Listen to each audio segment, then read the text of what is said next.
Welcome to this video. In this video, I will cover the other income tab in the ARGUS multifamily model. Let's get into it.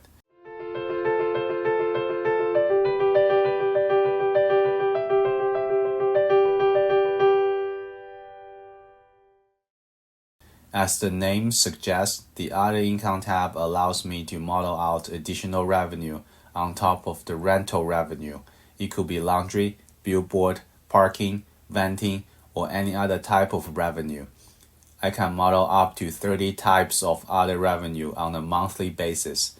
Let's say I have $100,000 other income in the first month. Let's go to the annual cash flow summary tab. I can see the $100,000 show up in the cash flow. The other income tab provides the flexibility to model additional revenue in the ARGUS multifamily model. Everything looks good. I have covered the other income tab. Thanks for watching this video.